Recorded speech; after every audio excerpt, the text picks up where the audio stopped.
Comparer, réserver et acheter des produits sur Internet. C'est ce que nous faisons quasiment tous les jours maintenant. Mais à qui se fier pour cela et surtout, comment ne pas se faire pigeonner? C'est justement ce que nous allons voir tous ensemble dans la vidéo d'aujourd'hui.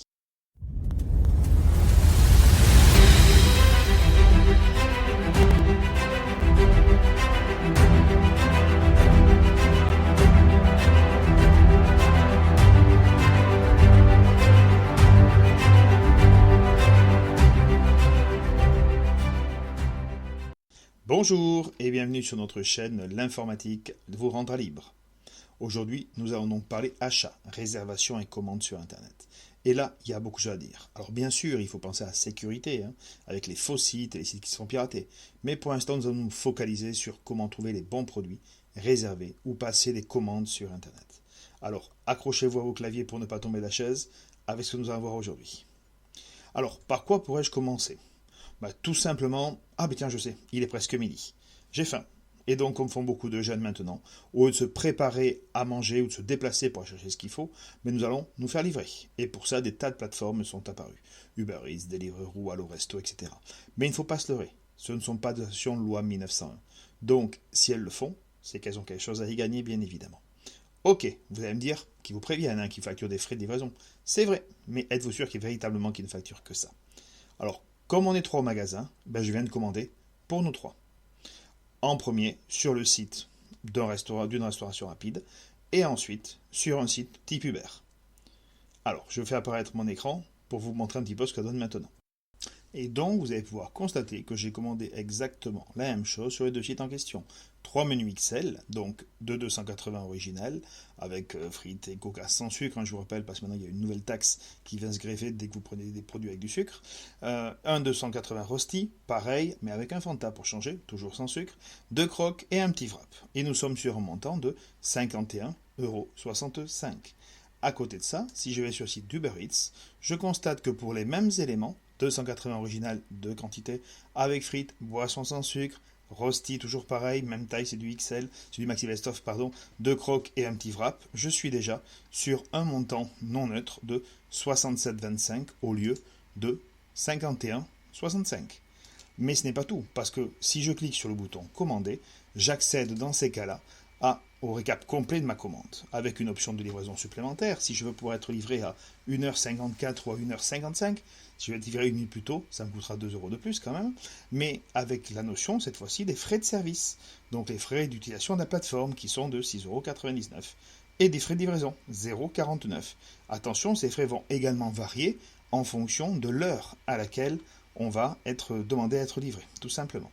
Et là, exceptionnellement, ne me demandez pas pourquoi, il me rajoute une réduction super de 2,69 €. Ce qui veut dire que mon total de ma commande est de 72,04 €, là où si je me déplace, je rappelle, à 800 mètres du magasin, il est de 51,65 €, soit quand même une petite bagatelle de presque 22 € d'écart. Donc 22 € d'écart, c'est pas neutre, ça correspond quasiment à 2 menus. Mais pourquoi un tel écart? Tout simplement parce qu'ils prennent environ 30% de commission. Donc pour que le restaurant puisse s'en sortir, il est obligé d'augmenter d'autant ses prix. Alors, je ne dis pas que c'est anormal ou qu'ils ont tort, c'est juste qu'ils oublient de vous donner cette petite information, vous expliquant qu'ils facturent uniquement des frais de service et des frais de livraison, alors qu'on est un petit peu loin du compte. Allez, maintenant nous allons faire une seconde recherche sur Internet. Il y a quelque temps, j'ai eu envie de m'acheter un petit bracelet fantaisie de type nordique. Alors j'étais sur Internet et j'ai essayé de trouver mon bonheur. Je vais refaire la même recherche avec vous exactement aujourd'hui. Donc je vais partir sur Internet et une fois que j'y suis, je vais aller chercher tout simplement un bracelet en cuir tressé avec une tête de loup. Allez, je clique dessus, on est parti pour un tour. Et là, je vais voir apparaître bien évidemment tout un tas de sites en tout genre. Mais moi, ce qui va m'intéresser, c'est d'aller cliquer sur le petit bouton Images qui est ici pour ne voir apparaître que des images en tout genre de tous les bracelets que je vais pouvoir trouver dessus. Donc, voilà un exemple de ce que ça va donner. Donc, j'ai tout un tas de bracelets divers et variés. Moi, ce qui m'intéresse, par exemple, ce qui me plaît, ça va être celui-ci. Donc, si je clique sur le site web en question, je vais accéder au site Instalou, ne me demandez pas ce que c'est, avec un montant à 17,99 €. Et le bracelet est sympa, j'ai tout un tas de photos différentes pour me le montrer. Moi, il me plaît bien. Maintenant, ce site-là, qui me propose ce prix, pourrait peut-être, proposer le même produit ailleurs. Donc, je vais tout simplement faire un clic droit sur l'image et l'enregistrer. Il va me demander de l'enregistrer quelque part, on va dire sur le bureau. Allez, hop, c'est fait. Et si je retourne maintenant dans mon Google ici, et que je vais utiliser le petit appareil photo qui est là, vous voyez, rechercher par image, je vais pouvoir ainsi sélectionner l'image que je viens de récupérer, tout simplement, pour aller voir si je trouve un bracelet identique sur d'autres sites, avec peut-être un prix meilleur, moins bon, je n'en sais rien, ce sera la surprise du chef. Là, ici, il va me proposer effectivement des correspondances visuelles, alors qui pourraient être ou exactes, vous voyez, ou classiques en tout genre. Et je vois que je vais avoir tout un tas de sites où ce même bracelet est répertorié, avec des prix qui vont être complètement aléatoires, puisque je pourrais très bien tomber sur un prix comme celui qui est là, où on va avoir un tarif à 50 euros et effectivement une promotion à 40 euros tout simplement, un autre site encore où je vais l'avoir à 22 euros, un autre site où il va être à 30 euros proposé en promo à 19,99 et puis encore d'autres en tout genre ici, jusqu'au moment où si je vais un cran plus loin sur ma recherche, je vais tomber même sur un site d'Amazon qui est là, alors je crois qu'il est ici, où le même produit, je vais le trouver à 6,64 euros. Alors je vous rassure, j'ai même trouvé encore moins cher, puisque sur un autre site où il est à 12,99, il me propose à 5,99. Et c'est pourtant exactement le même. Mais je vais encore aller un cran plus loin, c'est que si je continue à chercher dans mes pages qui sont ici, je vais tomber sur une autre page où le même produit va être à 2 euros. C'est bizarre, la dernière fois que j'étais dessus, il était à 1,69 €, comme quoi les prix évoluent en permanence. Attention, vous voyez, là je suis bien sur le même produit, exactement le même, les mêmes photos qui sont utilisées pour les mêmes produits. Et c'est des produits bien sûr qui arrivent, on s'en doute, de Chine. Pourtant, si je regarde certains sites, ils me racontent très très gentiment que le produit vient de chez eux. Allez, je vais prendre celui-là par exemple, regardez, fabriqué par Alexa. Ah bon? Il est fabriqué par Alexa, mais Alexa, elle travaille en Chine alors si je comprends bien. Et ne pas se tromper, parce qu'effectivement, là on a vu que tous ces produits-là sont exactement identiques, mais d'autres produits peuvent être proposés, vous voyez, avec une forme très proche, mais un logo différent. Donc celui-ci à 1 euro, bien évidemment, ne vaudrait pas le coup. Allez hop, on le vire. Mais par contre, vous voyez que le même produit que certains me proposent à 50 euros, je vais pouvoir me le trouver pour 2 euros. Et de toute façon, ce sera les mêmes productions qui viennent du même endroit, c'est-à-dire de l'autre bout du monde, Chine et compagnie. Voilà pour une autre petite recherche sur Internet par exemple. Et quand ce n'est pas pour acheter des produits divers et variés sur Internet, ça peut tout simplement être parce que j'ai besoin d'aller louer quelque chose. Un appartement pour des vacances, un gîte, un mobil-home dans un camping, j'en sais rien. Donc nous allons voir maintenant comment nous pourrions aller chercher tout ça et découvrir les avantages ou inconvénients qu'il peut y avoir sur tous les outils qui existent à ce niveau. Ainsi bien sûr que les comparateurs de prix qui fleurissent sur Internet par exemple. Donc je vais aller sur Internet. Et là, tout va dépendre comment je vais faire ma recherche, car en fonction, bien évidemment, mes réponses vont complètement varier. Si je viens de taper ici, mon gîte, le Far West, dans le 56, je vais avoir les réponses de Google, qui va me proposer tout un tas de sites web, Gîte de France, Clés Vacances, on va tomber un peu plus bas sur Amivac, Tourisme dans le Morbihan, Airbnb, Booking, etc. Mais j'aurais très bien pu aller ici, non pas sur Google, mais faire la même recherche dans un autre moteur de recherche différent. On va prendre par exemple DuckDuckGo, qui je vous rappelle, comme compte, est un moteur qui est respectueux de votre vie privée, c'est-à-dire qu'il ne va pas vendre les données que vous allez faire transiter par son site. Et là, j'aurai des réponses qui vont être différentes. Je ne vais pas dire meilleure ou moins bonne, je vais dire différentes. Vous voyez, on va retrouver Abritel, qu'on n'a pas eu tout à l'heure. Alors que ici, par exemple, nous n'avons pas Airbnb ou Booking, ou du moins peut-être plus bas dans les autres pages. Mais effectivement, chaque fois, ça va être différent. Allez, on va lancer une autre recherche par exemple, et puis on va aller balader un petit peu plus loin. Donc, j'ai dit que je vais aller chercher un gîte. Alors non plus sur le Far West cette fois-ci, mais par exemple sur Pimpon, en Brocéliande. Et là, je vais tomber toujours pareil sur tout un tas de destinations diverses et variées. On va prendre un des outils les plus connus qui s'appelle Booking. Il m'a proposé Pimpo. Je vais indiquer mes dates d'arrivée et de départ. Donc on y va par exemple pour le 4 mai jusqu'au 10 mai pour 2 adultes. Et je vais chercher.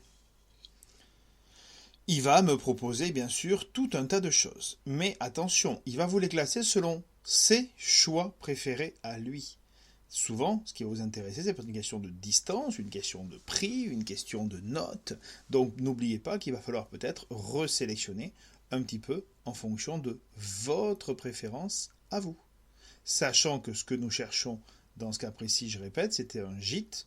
Donc effectivement ici, vous voyez qu'il y a différents choix possibles, du B&B, des chambres d'hôtes, des maisons d'hôtes, etc. Donc nous cherchons précisément un gîte. Parmi les différents gîtes qui vont remonter, alors bien sûr il y en a tout un tas. Tiens, il y a le gîte de la Longère de Brocéliande. Parfait. On va cliquer dessus. 1046 € la semaine, enfin les 6 jours on va dire. Je clique pour obtenir les informations. Et là je vois toutes les informations, les photos, je vous passe les détails. Vous savez tous, je présume, utiliser Booking par rapport à ça. En tout cas, on a le prix, on a les informations. Si on avait fait la même recherche tout à l'heure et qu'on était tombé sur le site d'Abritel, par exemple, on aurait eu la même chose. Le gîte, la Longère de Brocéliande, avec un jardin privé, 1046, ça tombe bien, c'est le même prix. Maintenant, j'aurais très bien pu chercher aussi par Maps, tout simplement, en tapant ici, la Longère de Brocéliande. Et à ce moment-là, il aurait peut-être pu me donner des informations complémentaires ici, avec une comparaison, ou avec des prix, ou même tout simplement le lien vers un site web du propriétaire lui-même. En l'occurrence, il semblerait qu'il n'en ait pas. Mais par acquis de conscience, on va aller le chercher sur Google en cherchant la Longère de Brocéliande, tout simplement. Et là, je tombe effectivement sur le premier lien, la Longère de Brocéliande Holidust. En cliquant dessus, c'est bien le bon site en question. Et ils me proposent, depuis leur site, depuis leur page internet à eux, de choisir mes dates du 4, toujours comme tout à l'heure, au 10 pour 2 adultes. Je vais vérifier la dispo, quand même pour être bien sûr. C'est bien disponible. C'est bien la même maison, c'est bien un gîte complet.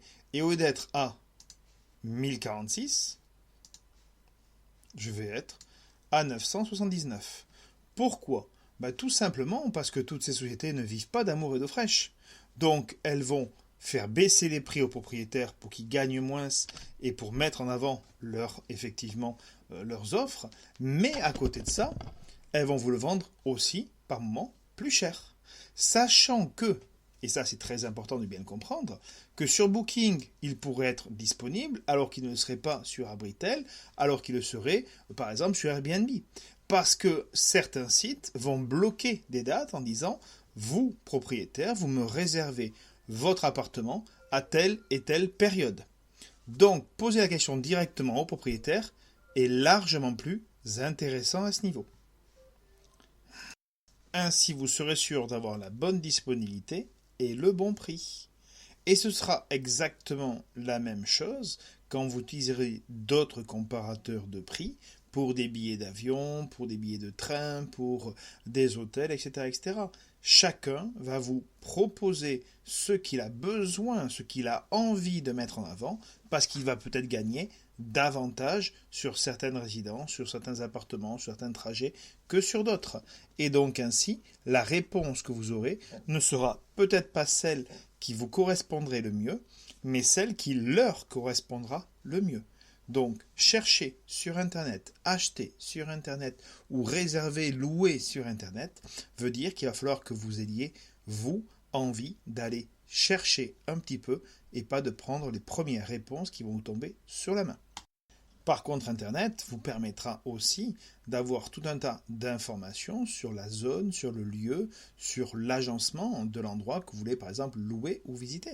Par exemple, si je vais sur la maison de la Longère, on a une trentaine de photos qui vont me permettre de voir un petit peu tout ce qu'il en est par rapport à ça. Sur d'autres sites, vous auriez par exemple ce qu'on appelle des visites virtuelles, où là, vous voyez, j'ai mon espace et je vais pouvoir aller cliquer, aller balader à l'intérieur pour aller voir un petit peu tout ce qu'il en est, me déplacer pour véritablement me dire est-ce que c'est là que je veux aller passer mes vacances, pourquoi pas. Donc ça peut être une très bonne solution aussi.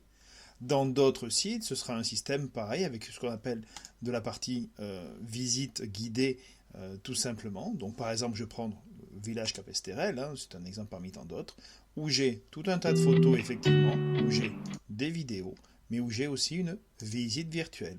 Et un peu comme on vient de faire il y a quelques instants de cela, je vais pouvoir commencer ma visite virtuelle avec tout un tas de points, et je vais aller voir un peu tous les endroits en question.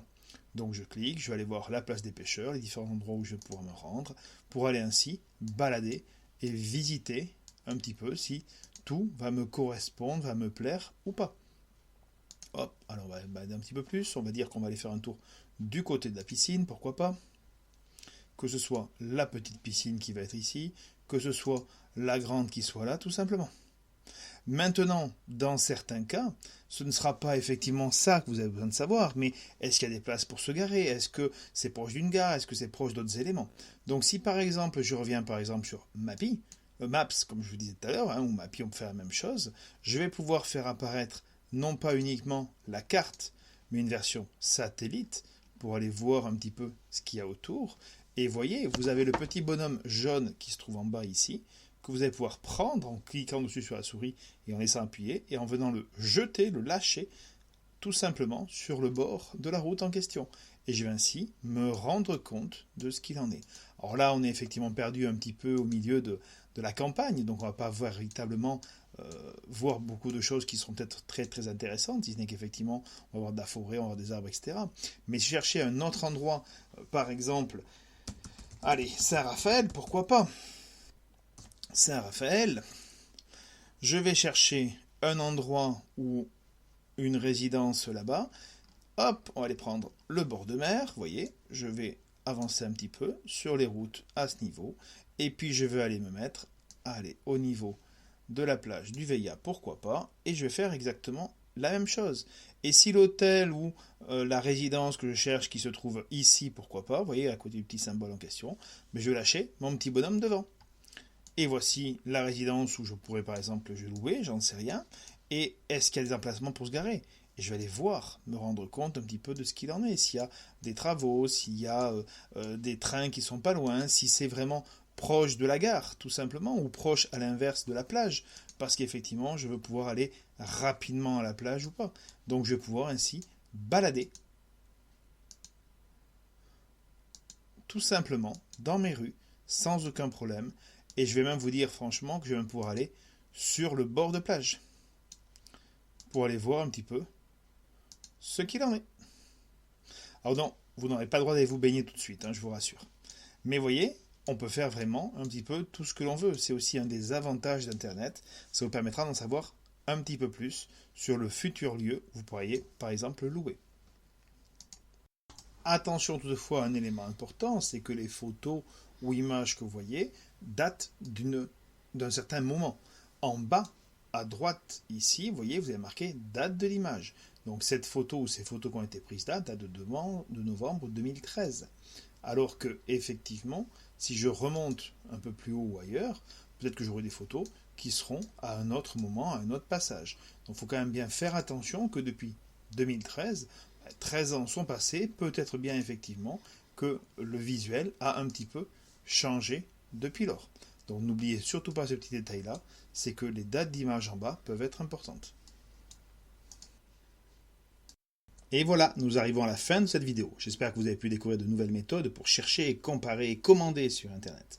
N'hésitez pas à partager cette vidéo avec vos amis et n'oubliez pas de cliquer sur le petit pouce bleu pour dire que vous avez aimé cette vidéo, vous abonner à notre chaîne et cliquer sur la petite cloche pour être prévenu des prochaines sorties de nos vidéos.